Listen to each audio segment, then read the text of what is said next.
So welcome everyone. I think we're good to go today. My name is Eric Dettiger and I've been in fundraising and philanthropy as well as international development for 25 years, and I'm very welcome to our YouTube Live. And I'm going to discuss today donor research. And first, I'll tell you a little bit about myself and then we can go to a presentation.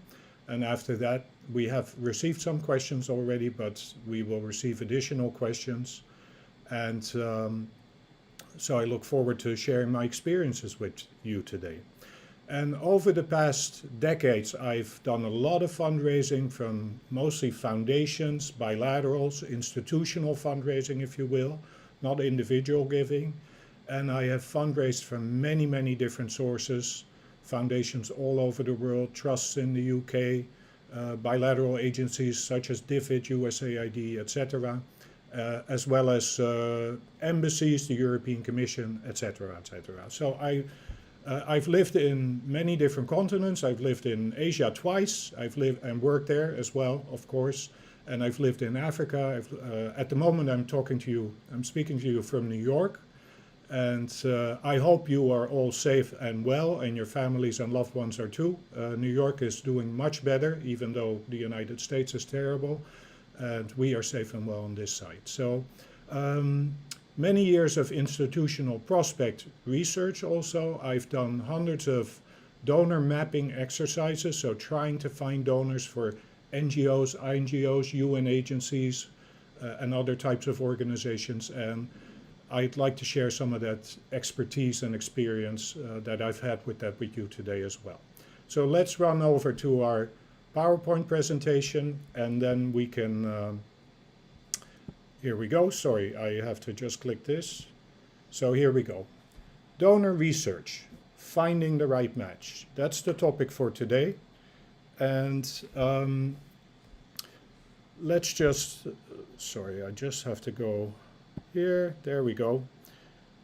And let me just tell you a little bit about donor research and why this is important. And just so you are all aware, this presentation is only 15 minutes or so, and we'll have more than enough time for questions. And it's an abbreviated and somewhat simplified version of the donor research course that we have on Philantropia, and a little bit more about that later. And you'll probably receive an email about that from our team as well.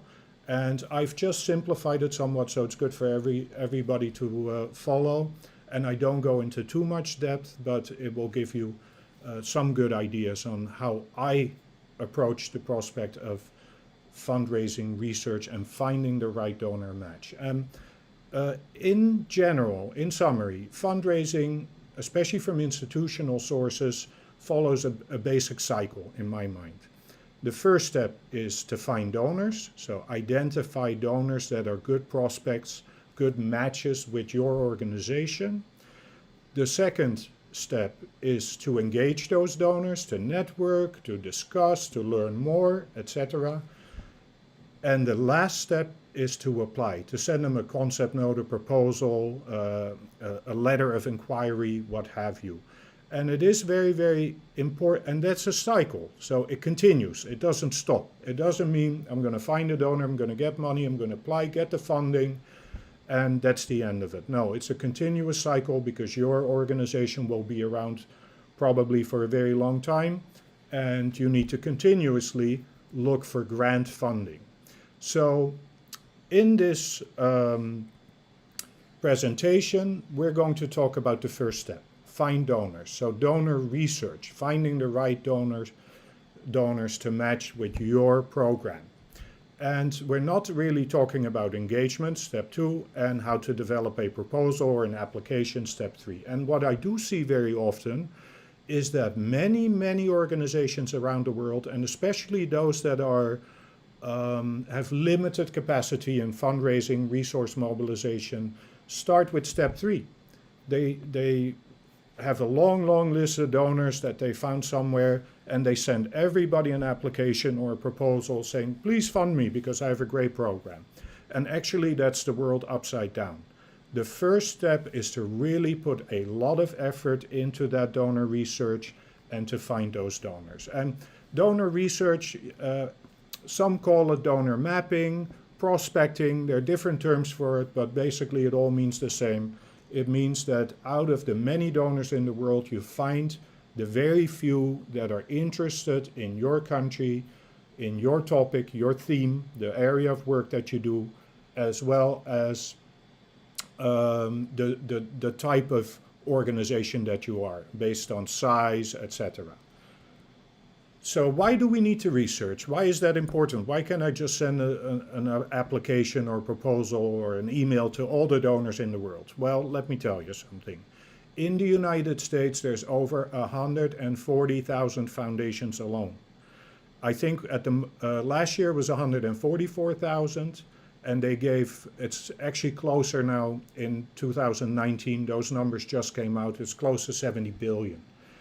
Massive amount of money and very, very many foundations. In Europe, and this is a guesstimate because nobody knows the exact number, but there's an estimated 100,000 plus foundations giving away also 56 billion euro, it says here, but we think it's more or less equivalent to what is given away in the US, so we'll be closer, it would be in the mid 60 billions probably in grant funding.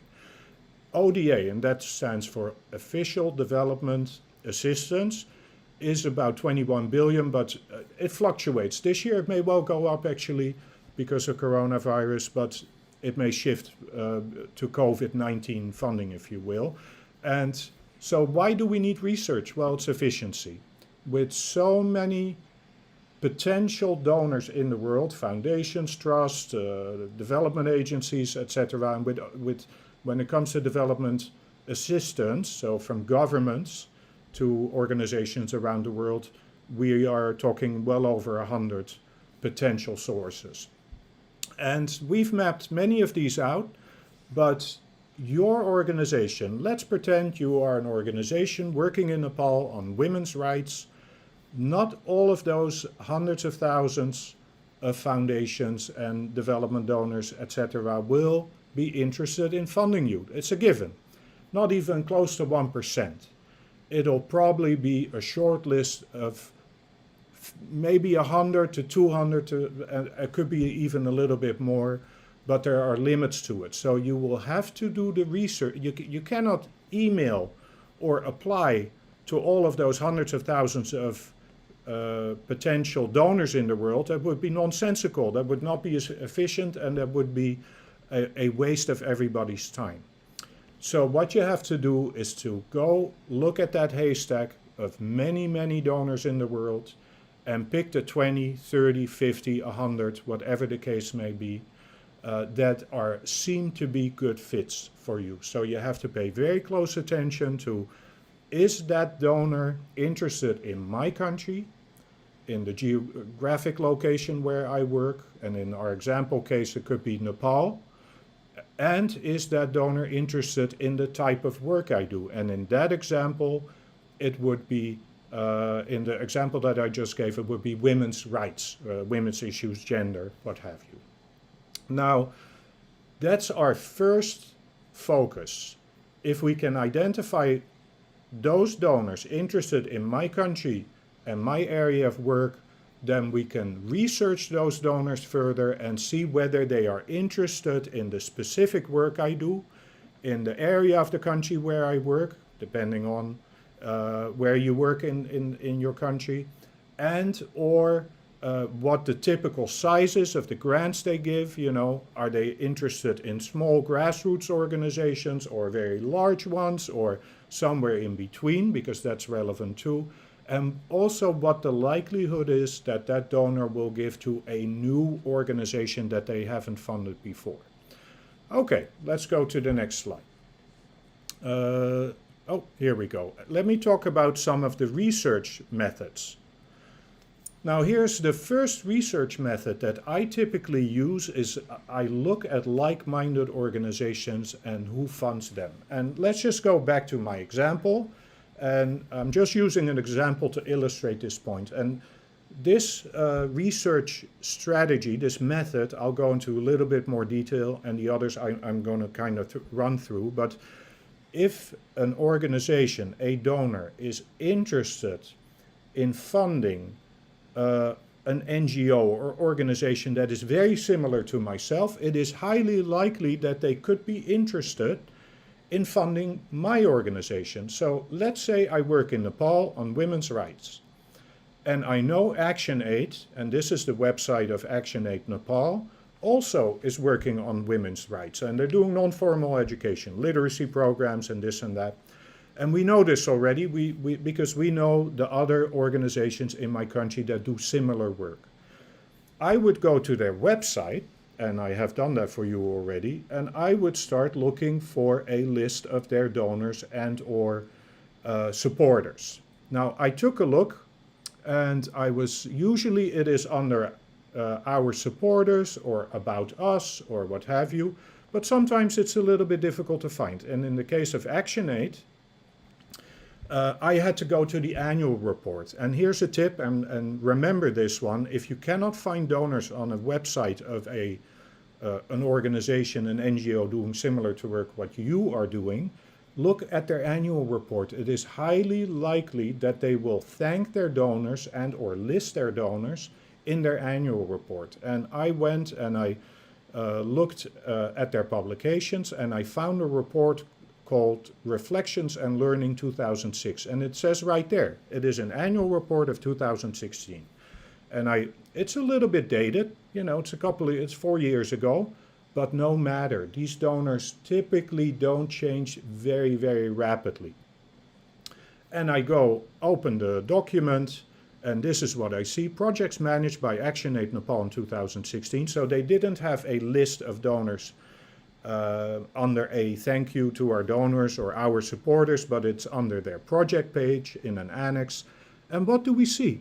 Alborada Foundation, Irish Aid, AAUK, DFID, Aid Match Fund, European Commission, GI Foundation, UK Giving Club, EU Delegation in Nepal, that's the European Commission, Humanity United, a very large US foundation that has I've received money from. I've received money from most of those in the past, actually. And Norwegian Agency for Development Cooperation, actually they're no longer interested in Nepal, but if you look at that list, there are about a dozen funders, maybe a few more, and that's a very good starting point. So just by looking at an organization doing similar work as my NGO, and in our fictitious example, it is the Women's Rights NGO in Nepal, right? We can we can already find a dozen or more potential prospects, potential donors that may be good for us. Now, those I'm going to cut and paste and put on my list.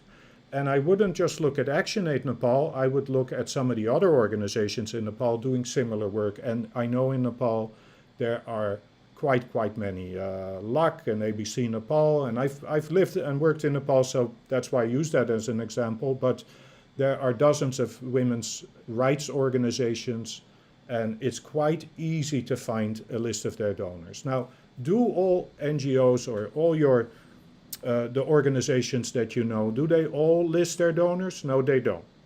Do they all have a website? Some do not. Do they all have an annual report with a list like the one we've shown here at ActionAid Nepal? No, they don't all have that. But many do, because donors nowadays, they like to be recognized, they like to be acknowledged, it's common. Now so just by looking, and it took me only a few minutes, just by looking at an organization similar to us, I can already identify a short list of potentials. And this is my first go-to step. And it doesn't matter, I've done this for UNICEF, I've done it for WHO, I've done it for Save the Children, for lots and for organizations large and small. And this is a very important first step. And by doing this, you can often already identify dozens of potentials. And this also works for many grassroots and small NGOs in developing countries. I've worked with many of those. Then we go to the donor websites.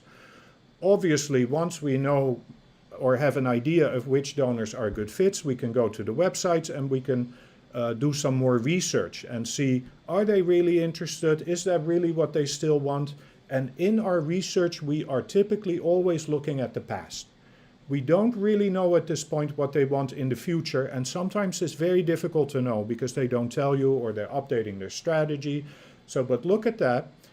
Look at the donor websites, and and also using the other methods I'm just going to quickly highlight. And look at the donor website if it is available, because a few years ago, only about 25 to 30% of US donors, foundations, trusts, had websites. Now, this number has gone up significantly. In some countries, it's now a legal requirement for a donor, a foundation or a trust or some similar to that to have a website, such as in the Netherlands. And so it's becoming more and more common. But you can look at the website, and often you can kind of check, oh, they gave money to that NGO, and what are they interested in today? And then you copy some of that information into the list that you prepared, and I'll tell you a little bit more about that later, and that's important as well. You can also do some Googling, donors that provide funding, and this is just simple Google, donors that provide funding for women's rights in Nepal, or donors that are interested in women's rights. And when I do that, Google is not the most effective technique, but you would want to do it very quickly in any case, because there are many organizations, blogs, websites, etc., that do have directories that you can download in PDF format, or you can read them online, etc. And you will see examples, some all over the internet, of maybe potentials. If it seems like a good fit, like they're interested in your country, they're interested in what you want to do, I would add them to your list as well. Then online foundation databases and directories. And if you are if you decide to take the course on donor research on Philantropia, then we will have many more details about this. But I can tell you that in the US there are several databases that have all of the grants available in the United States, that have all the foundations in the United States listed. You can search them. I can type in country of interest Nepal, I can type in gender, women, etc., human rights, and it will give me a very long list of potential donors to my cause that I can add to my list. Now, most of these, and then in the UK we have the Charity Commission, that's free. Most of the databases in the US you have to pay for, and if you hear peeping, that's a car outside of my window backing up, so apologies for that. Most of the databases in the United States are paid for databases, but there are some free options as well. Then there's donordatabase.org. That's a website that we are working on, and I would check that out as well. And in Europe, most countries have a database of foundations. Like I said, the UK is the Charity Commission, but we have identified them for Switzerland, for Germany, for France, for Spain, and there are many others. And I would definitely take a look at some of these online foundation databases and directories. And to add to that, you don't always have to pay for it. Some of these are free. Now, government donors typically have lists of grants that they provide. So grants.gov does that. The European Commission has a call for proposals database where you can find calls for proposals. And on all of these topics, we have courses on Philantropia. We have fundraising from USAID. We have fundraising from the European Commission. We have one on developing one on DFID. And there are courses on fundraising from European foundations, from US foundations, etc., etc. So take a look at some of those. And some of those you will have to pay for, but we also have free resources. So all of these government donors, or some of them, have databases that will give you indications of grants available, but many others, they may not, but they will have information of what their priority country is and or what they would like to fund, their priority thematics. Many of these donors also have newsletters and alerts, and I would sign up for some of them. There are proposals for NGOs also from time to time, has alerts. And then if you go to startupxs.com, that's another website, another blog we operate. If you're a social enterprise or in that space, you will also get lots and lots of information there. So take a look at those. And I am signed up for all of those newsletters and alerts to make sure I don't miss out. Then, very importantly, your network. Who's in your network? Who can you ask? And LinkedIn is a great source. But you can also ask people on your board, for example. Do you have people on your board that can help you identify donors? Can you ask colleagues and partner organizations? Most of them might not want to share that information with you, but in the past, I've been successful in getting information from other organizations. And if we're fighting the same fight, why not? The pie is big enough. Then also important is your donors. If you are already getting funding, now those donors should obviously be on your list, but you should also ask them for suggestions. And if you have a list, because, and this is the example again of the Ford Foundation, they work in many, many countries around the world. And the Ford Foundation, if you get funding from Ford and you are a grantee, and you ask the desk officer, whoever is responsible that you connect with, hey, do you have suggestions of potentially other donors that would be good for my organization? Then they may well share that with you. They may have some ideas, because many of these donors, they're part of donor networks or groups or associations, etc., and that's a good thing. And make sure that the donors that you have are, of course, on your list already, because it's always easier to go back to an existing donor to ask for more funding than to find a new donor from scratch. Volunteers are another good source, etc., etc. Okay. Now, once you have all that information, and here's a sample, you put that, what I tend to do is put it in a donor mapping table or a prospect research table or a donor research table, however you want to call it. And all the names I list, and if I do a proper exercise for a country and a theme, I can very easily come to about 30 to 50 donors quite quickly.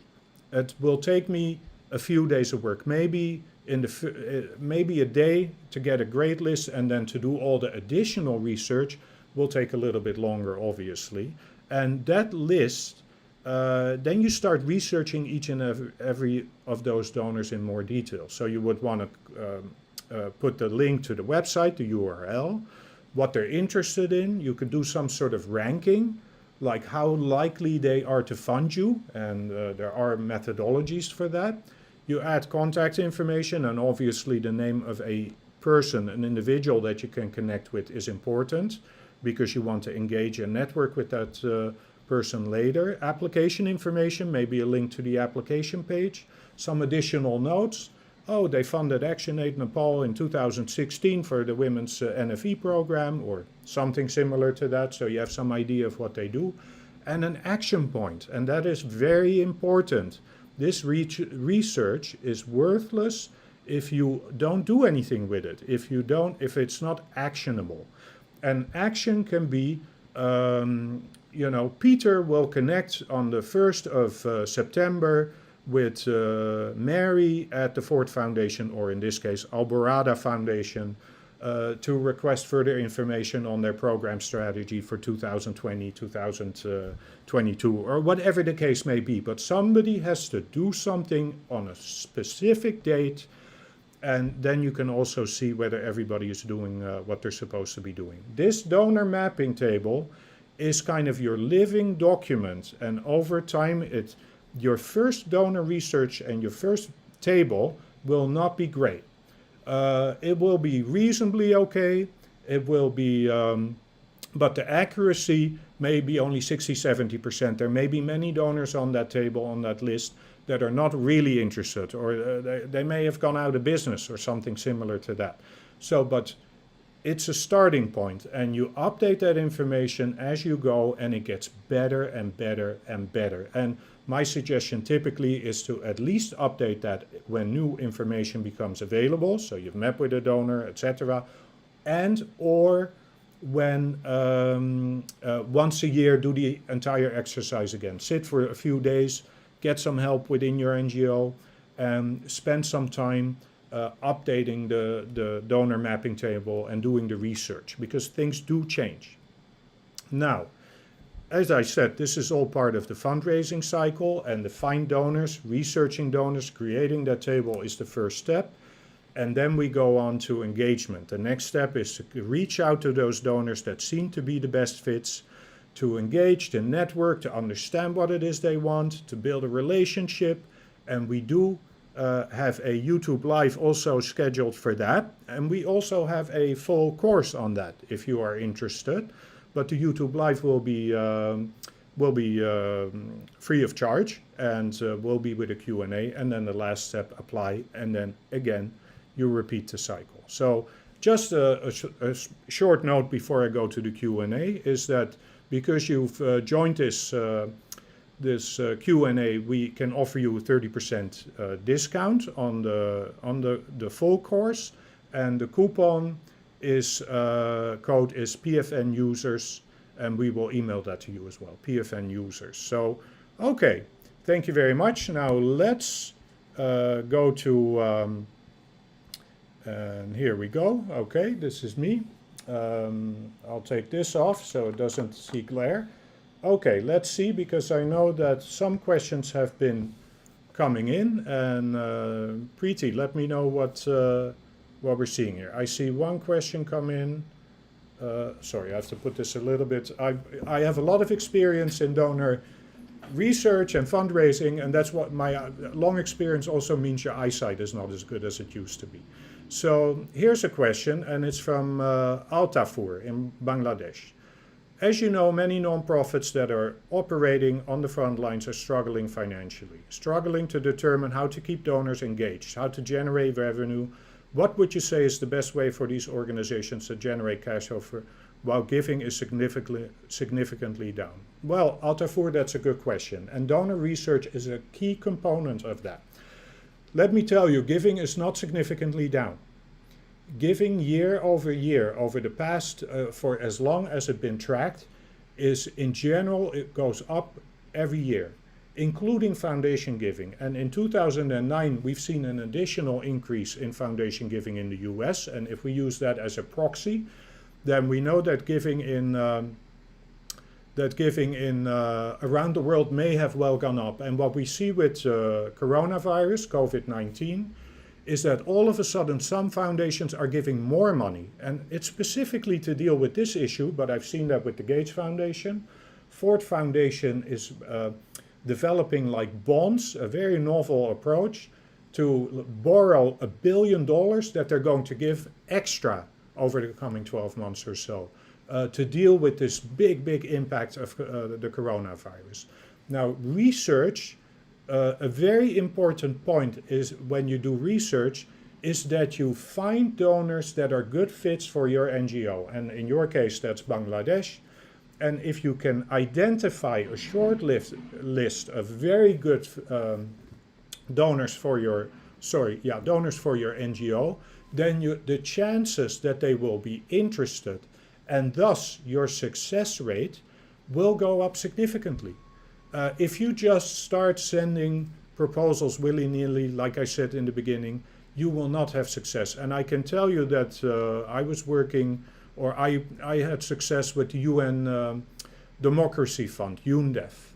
And UNDEF gets 3,000 to 4,000 applications every year and provides only 50 grants. So if you are sending an application to UNDEF that is not relevant, that doesn't deal with democracy, but you're thinking, well, it's a donor, they give away money, maybe we can try and fit it in, it's not going to work out. You can't fit a square peg in a round hole, is what they say in the United States. The closer the fit between what the donor wants and what you want, and that requires research and outreach, the higher your success rate. And I would never send an application, a proposal to a donor that is not really interested, seemingly, in what I do as an NGO. So that's very important. So that first step, donor research, creating a table, will put you on a path of success. Now, will you get funded 3 months later based on the research that you have done? No, not typically. Usually it takes much longer. These cycles from the time you identify a donor to the time that you get funded may well take, the minimum in my view is 6 months, and then you'll be very lucky, but often it takes 1 to 2 years. And I have examples of where I have identified a donor, and in my case it was GIZ for Work in Environment in Brazil, and GIZ is the big German development organization. In year 1 they said, oh, we're very interested, send us something, oh, let's discuss. It took 3 years of discussion, 3 years of sending stuff, 3 years of negotiation and back and forth before we were funded. And but in the end we got a big amount of money for the program there, so it was worth it. But there are not many short-term fixes, but I do think that a proper research table, a proper donor table, is a shortcut. It will save you time, it will save you effort. Okay, I see a question, and I just have to look down here at my phone because our team is sending me the questions that you're asking, and I very much look forward to seeing more of them. Rose Lama from Nepal says, can you explain a little bit more about the fundraising cycle?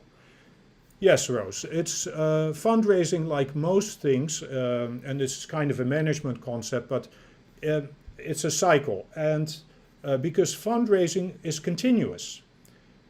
If you work for an organization, you do not just fundraise one time, let's say in January, and then in February you get a grant, $100,000, I'm just making it up, and then you start work and it's a grant for a year. You start work, in December the money runs out, and then you decide, hey, I'm going to fundraise some more, we're running out of money.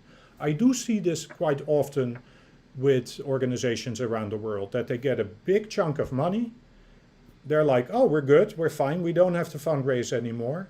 And then, you know, a few months before the money ends, the grant ends and the money runs out, they start fundraising again. That's a big no-no, a big mistake. Fundraising is a continuous process that you should do all the time. And most of your organizations and most of the people in your organization should be part of it.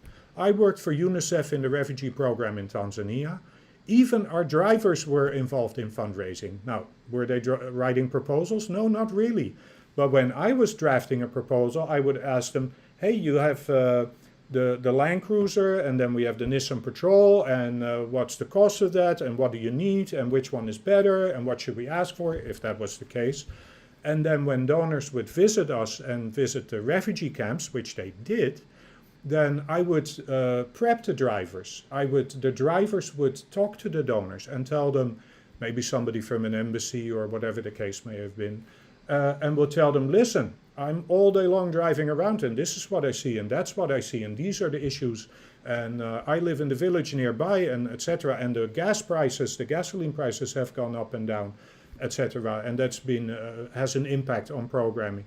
Everybody has a role to play. So now, why this cycle? Because the first step, and the thing you should do if you haven't done it yet, is to do proper donor research and to create that donor map, that table, that institutional memory in a way that can form your starting point to effectively fundraise. Now, once you have that and you know, hey, that foundation, let's say, whatever, the Sigrid Rousing Trust in the UK, that seems like a great fit for us. And in the case of Nepal, they fund a lot of women's rights. I could say, oh, they fund women's rights, they fund small organizations at the grassroots level in the country itself. I'm going to connect with the Rousing Trust in the UK, and you can Skype, you can email, you can engage, you can talk. You can invite them, etc. And we do have a YouTube live planned on that, so I suggest you follow that one, and we have a course on it. So that's step 2 in that cycle, and I just simplified it because there are other things you need to do, obviously. And then step 3, if the Rousing Trust I'm giving you is interested, and they said, well, yeah, that sounds pretty good. Why don't you send us something? Then you send the application. Then you send a proposal or whatever they ask for, depending on their guidelines. And if they tell you, okay, yes, we fund you, that's not the end. You keep on going with rousing. You keep on researching them. You keep on engaging with them. And you keep sending them from time to time new ideas for programs. If they reject you, that's possible, obviously, very possible, because rejection comes often when you fundraise. Then you can tell them, well, thanks so much. We appreciate it. Can you give us some feedback? Would it be possible for us to keep connected? You keep connected to the Rousing Trust because maybe there's some reason why they couldn't fund you this year. The money is gone. They don't like your program specifically, but they would fund something else. And then you try again a few months down the road. You keep that engagement. So that cycle is continuous, and all three parts are extremely important, but without the donor research to start it all off, you're nowhere. Okay, I see a question by Aziz from Morocco. So thanks, Aziz. There are a few apps for donor making. Do you suggest we invest on those? Aziz, I'm not 100% sure what you mean by apps. Now, there are blogs, websites that provide information on calls for proposals, opportunities for funding, and like I said, Startup Access has some of that stuff for social enterprises. On the Proposals for NGOs website, we also have some opportunities related to COVID. Then you may know of Funds for NGOs, which I was involved with in the past, and that's a very good website for that as well. And there are many, many others, so I would check those out. Some of those come in an kind of an app form, or they are mobile friendly. Many are not, but I do not know of an app that will help you fundraise successfully. Now, if it is a research app, such as the app of the Foundation Center in the United States, where you can do donor research, then that may be worth paying for.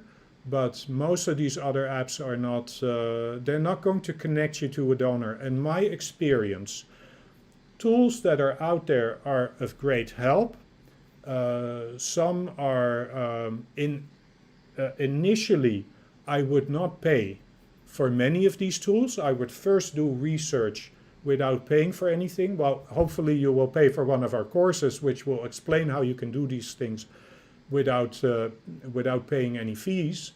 But once you get better and you become a bit more, you build your capacity in donor research, then some of these databases, websites, apps do start to make sense. CRM software like contact management software, some of the donor databases, including donordatabase.org, etc. And some can be very expensive. I believe the foundation directory, I think it's $300 a month, and you can sign up for 1 month. But if you're a small grassroots NGO, that's quite a big expense. I pay for that because I work with clients around the world, both small and large. And so I need that database because I need to dig very, very deep for some of these clients. But yeah, don't worry at this point too much. Just follow the basic principles, and I think you will already be able to come up with a great, great table. Okay, here, from a question from the Philippines, from Sulaman. What is the main difference between European and American foundations in terms of approaching strategy? Yeah, that's a great question, and we do have a course on fundraising from US foundations, and we have a course on fundraising from European Foundation, and it's a little bit all over the map. Now, there are cultural differences between the US and Europe, but within Europe there are very large cultural differences. I would say the US might be more similar to the UK than to Spain or Italy. And Norway may be more similar to Denmark and Sweden, or Scandinavia, if you will, than it is similar to Greece or France. And they may be more similar to the United States for that matter. But so it's a bit difficult to give a broad answer, but you do see differences. The United States is kind of still the holy grail of trust and foundation fundraising. The reason for that is because it's a very transparent market. There are 140 to 150,000 foundations in the United States. Many give internationally, many give to development, billions of dollars. The amounts are staggering, and it's kind of the low-hanging fruit. It's not difficult to research US foundations typically. It's also, they're quite open and direct, so it's also not very difficult sometimes to connect with them, to talk to them, to Skype or meet, or and nowadays with distancing and COVID, it's probably unlikely you will meet in person, but on Zoom or on Skype, or and I've had fairly good success with that. And we do also have donor networking. We have a full course, and we have a Facebook Live on that coming up, and that's a good question. Now, Europe is all over the map because every European country is different. Now, my suggestion with research, when I research for a client, an NGO, UN agency, and they tell me, hey, I want to research for Kenya, and we work in water and sanitation, in WASH, something like that, and I've done that actually not too long ago. Where should we start? And they tell me I have this budget, only limited budget for that. Then typically I will tell them we start with the US. It's fairly easy to do, doesn't take too much of my time. Well, it still takes some time, but we will go in Europe to Switzerland, Germany, the Netherlands, and the UK, because 70% of foundations in Europe that are good for NGOs working in development, or in this case Kenya, will probably be found in those countries, and it may be as much as 80%. And those markets are fairly transparent, especially the UK one, and there's a lot of money available, and Switzerland and Netherlands are tax paradise. For tax reasons, there are a lot of foundations there, including IKEA, Swedish company, the foundation is based in the Netherlands, and many others as well. And Switzerland, everybody knows that. And Germany is just a massive economy with a lot of foundation money. Does it mean you should not ignore the others? No, I don't think so. But you cannot, like I said, there's maybe more than 300,000 foundations in the world that you can research. You can't research all of them at the same time. You do that step by step. So depending on where you are located, you may start with the US foundations, then you may look at some of the government agencies that have embassies or whatever in your country or offices. And I've met with many. In Nepal, I used to meet with DFID, with USAID. I used to meet with GIZ, they used to call them GTC at the time, and some of the embassies, the Norwegians, the Danes, etc. In Tanzania, I did the same. In Thailand, I've done that. In other countries, in Afghanistan, I've done that. So you have to kind of also use your intuition. That's important too, because you already have a lot of knowledge, if you've been working in the field for some time, about who could be good fits, kind of who is part of the makeup, the map, the infrastructure in your country, and differences between how people work in France to how people work in Germany to how people work in Denmark and the US, and take those into account. And some research will also give you some indications on that. So great question. Okay, let's go to Caitlin, I think I should pronounce that. Do you have tools about how to engage donors? We are finding it difficult to reach out virtually and receive a response from new foundations and trust during this time. Yes, like I said, we will do a YouTube live on it, and it will have a short presentation, a summary of the full course. You can also, if you opt, do the full course. And it is very, very important, because once you have identified a donor, you need to engage. You need to, that's no matter what. Now, what could be the success rate? If I identify the Ford Foundation as an example, and I find the person responsible. Sorry, give me one moment. I'm just going to have a sip of iced tea. If I find the person responsible, and with Ford Foundation, it's quite easy to find on their website. It's fairly easy to call them and or to email them, and nowadays it would be email because there's in New York the offices are more or less open, but most people are working from home and will do so for I've heard many people tell me until September or later. And across the world, it's like that remote working. Our team in Nepal is working remotely. I'm working remotely. My colleagues, my team in Germany is working remotely, etc., etc. And we'll continue to do that as long as that is necessary. So, okay, if you send an email, my suggestion is you send an email and you do not attach a funding application. Don't attach a proposal. Don't say we need money because you're setting a very high barrier. My suggestion is to connect, to say, hey, we're very interested. We are ABC, working in, sorry, I'm not sure where you're working, but,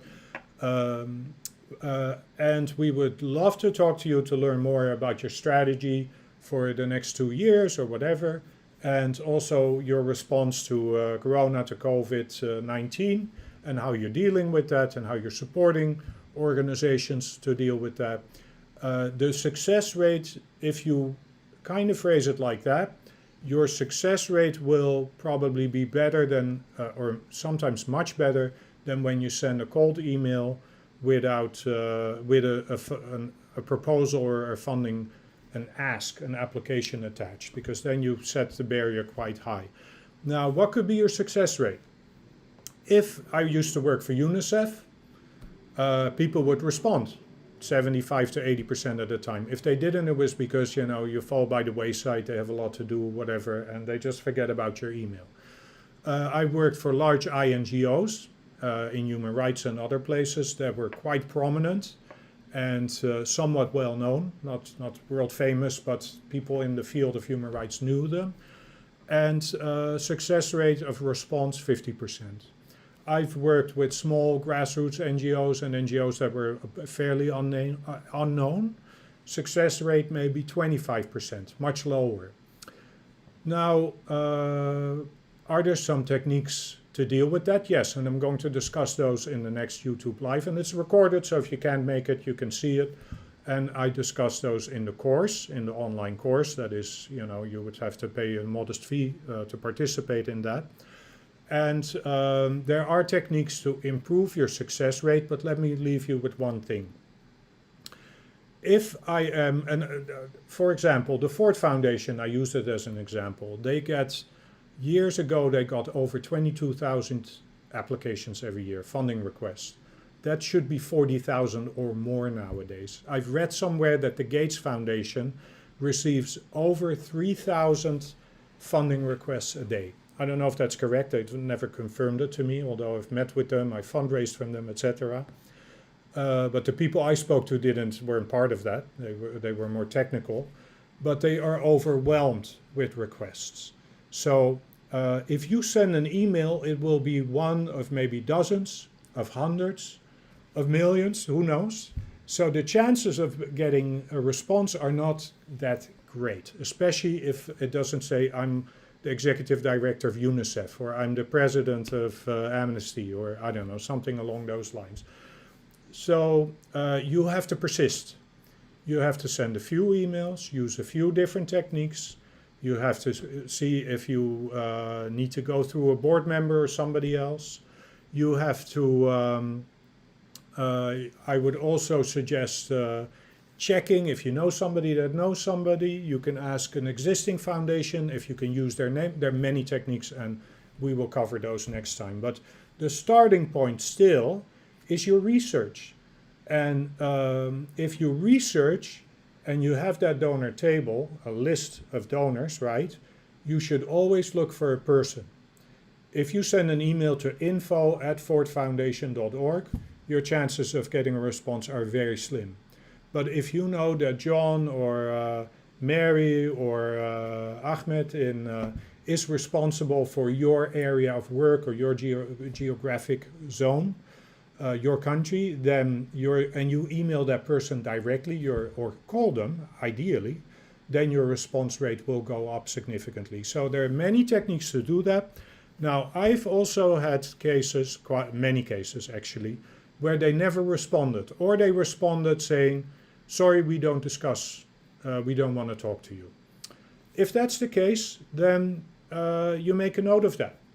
And then probably the likelihood that they will fund you will go down.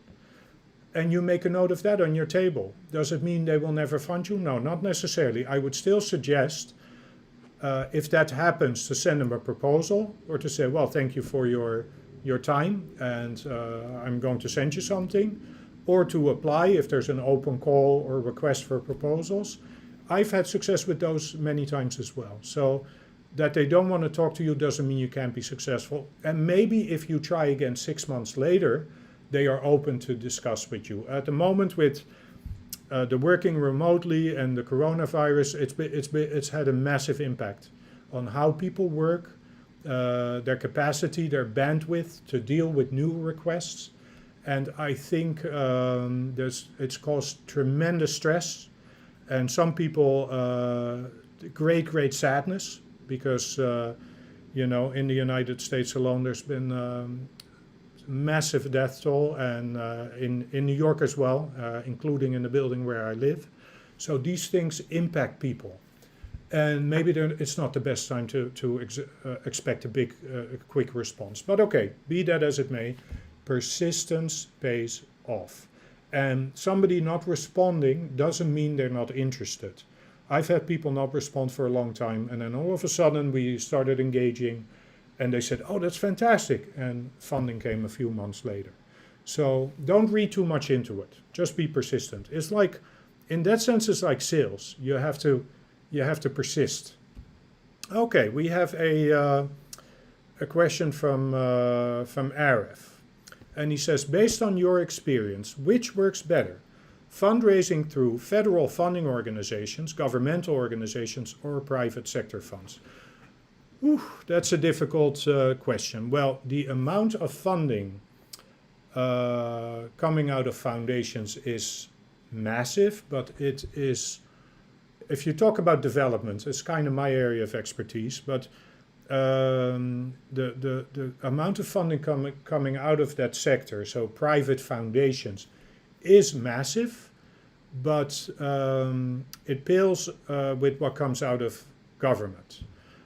At the same time, there are many more options. Like I said, I've done much research, and I once looked at Tanzania, and who funds, which US foundations fund Tanzania, and I found hundreds of examples of grants from foundations in the US to Tanzanian NGOs, and that's not all the money going to Tanzanian NGOs or organizations. Some would go to UNICEF and then end up in Tanzania, but hundreds of examples. Some grants were huge, millions of dollars, like Gates Foundation for water sanitation, immunization, what have you. Some grants were tiny, 1,000, 2,000, 5,000, and I think about 40% of grants were under, I think when I did the research it was under 20,000, with many small grants. So foundations tend to be less bureaucratic, although there's exceptions.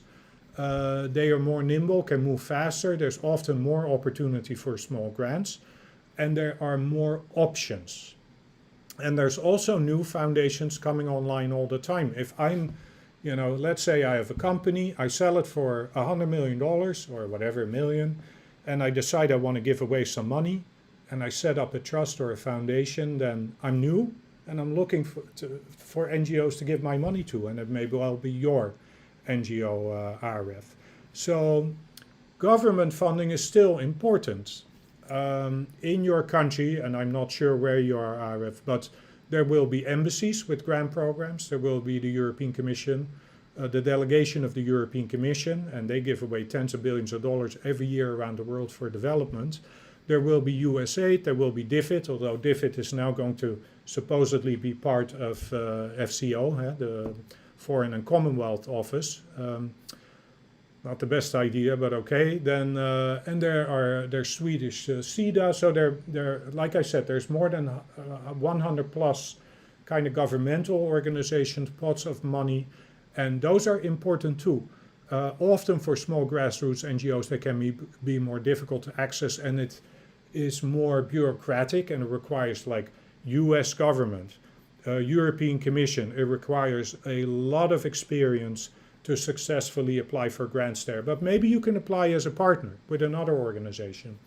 Let me leave you with this thought. It is important to diversify your funding streams, your income sources, so not to be reliant on one donor or one type of donor, because it can really mess you up, and I've seen that happen in the past. I was in Bhutan, and that year, that's a few years ago, working with NGOs, and that year the biggest funder to Bhutan, was Danish, Danida at the time, decided to withdraw from the country. And they just one day from the next, they said 6 months down the road, we're getting out. And a lot of NGOs were reliant on Danida funding, so you can imagine what big an impact that had. So if half the budget came from Danida, you were toast. You had a big gap to fill there. So my suggestion is always to make sure that you have, some government funders, some foundation funders, and try for new ones all the time. If possible, individual giving program. The biggest giving in the world is individuals. It's people giving to churches, mosques, temples, no matter what. A lot of it is religiously motivated everywhere in the world. It's also because they see something on TV, or you want to help your neighborhood. With this coronavirus, we see a big boost in giving from individuals. There are lots of resources out there that tell you about major donors, individual giving, and programs of that kind. So I would look at that. It's not my area of expertise because it's a different type of fundraising. But then we have corporate. We do have a video on corporate, and we have some resources on that as well. That can also be corporate sponsorship, etc. Can also be a very good source of funding. And I know most of the big INGOs are going after all of that money. And then there's other sources as well. You can be in somebody's testament, last will and testament. But when it comes to foundations and government, I have found foundations to be quicker, often a bit easier. The amounts to typically be lower, unless you go for the Gates or Ford or the very big ones. But governments, I've had very good success with those. And very often foundations and trusts do not have offices in the country where you work, but governments do. So all of them, to be honest, but not all of them at the same time. You make your list, you decide who is the lowest hanging fruit, who is the best fit for your organization, and you start with that fit. Who is the best fit? Okay, let's thanks Arif for that. We have a question from here. Let's try this. Maria. Okay, Maria. Thanks for your question. What in your experience does the donor landscape look like for very small, very new non-profit organizations, and how do they get funding for seniors living with dementia and their family caregivers? Ooh, that's very specific. But there is a lot of funding, and I just gave the example of Tanzania, where I did the research for foundations and trusts providing funding for organizations working in for small and grassroots organization, and that I found evidence that 40% of grants from U.S. foundations went to small small grants, sometimes as low as $1,000, and smaller they don't register. So there may have been even smaller grants than that. So there are a lot of small grants available. Now, like I said, doing research and looking at this donor landscape, you can identify donors that are interested in what you do. And in I can't give you a list right now of donors that provide funding for dementia and elderly and their family caregivers, but There will be quite a few from the many thousands of donors in the world that are interested in that. And my suggestion, so first you look at donors interested in where you work, your country, your geographic location, and your topic. So elder care, it could be women because they live longer. You may work more with women than with men. I don't know, but it depends a little bit on the specific work you do. This is an issue all over the world, no question about that. And in the United States, it's a very big issue. And through your research, you can identify organizations that seem to be good fits. Then when you check those organizations and or later you engage with them, you talk to them, you can see whether they are willing to fund startups, new NGOs, small NGOs. Now, getting funding for a startup is more difficult than for an established NGO. There are definitely higher risks for the funder if they fund a NGO that doesn't have a proven record. But I've seen many examples of NGOs that have been successful. And if you have something to offer that is innovative, or in an area where there's a lack of those types of programs, then I would suggest that you definitely have a good opportunity and that you can find donors willing to fund. But first, maybe you have to self-fund to build up a track record. Maybe you have to work in partnership, so with larger NGOs as a partner, subcontractor, or whatever. Again, to build up a track record. Maybe you have to do some sort of collaboration with a hospital or a company or for-profit or whatever to build up a track record, etc. So there are techniques for that. And we do have a free video on, and that's more about social enterprises, but how to fund a social enterprise when you're brand new. And take a look at that. That's on the Philantropia website. So thanks, Maria. So we have two more questions, and I'm going to go a little bit over, but and then we'll end it there. So the second to last question. This is from Birendra. I plan to work through donors for the country national myopia research work. Simultaneously, I'm doing a PhD too. Would any donor put interest in that? Any key donors? Secretary, and he's the secretary of Nepal Myopia Society. Thanks, Birendra. Namaste and Sansai Cha. I hope you are safe and well in Nepal, and I hope that goes for all of you who joined me today. And thanks so much for joining me. Again, and it's the same as for Maria. There are many donors interested in Nepal. There are many donors interested in medical research. There are many donors interested in, not so specifically maybe as many in myopia, but there will be some. You would have to look a bit broader on who is interested in funding medical research and stuff like that, and those types of diseases. And again, you do the initial research, you have your table, and then you do the research on the donor website, you dig a little bit deeper, and you start to engage and to do outreach. Will they fund your PhD? That's a different type of funding typically. You can ask, in your research you can check that, but that's a bit more difficult. But there are funders that fund PhD support, etc. Although that's all come a little bit to a halt, I suspect, because of travel restrictions, etc.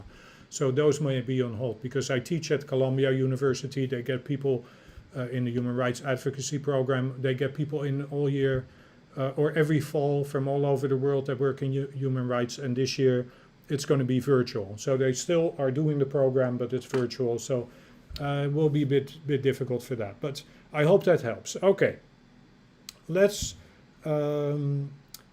okay, Emmanuel, and this is the last question, then we'll end, and then I hope to see you at the next YouTube Live. Emmanuel asks, what is the secret of attracting donors?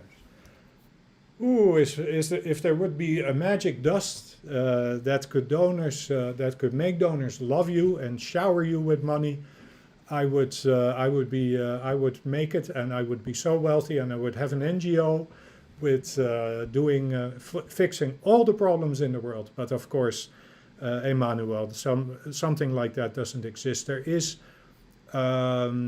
if there is a secret, outside of the fact that you're a great NGO doing great work, you're motivated, ambitious, etc.